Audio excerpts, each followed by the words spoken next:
Want to make real money? With Adsense in the USA, the secret isn't just traffic, it's finding profitable keywords.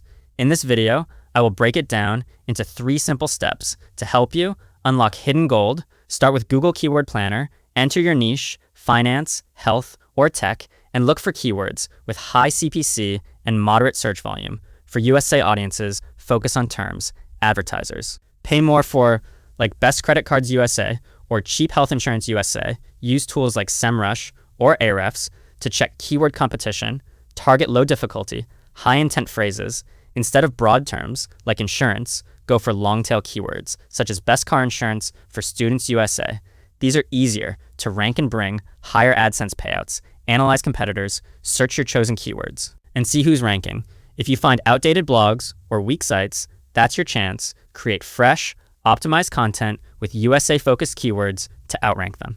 So remember, high CPC keywords, low competition, and USA-specific targeting. Follow these 3 steps, and you will be on your way to maximizing AdSense earnings. Subscribe for more strategies to grow your online income.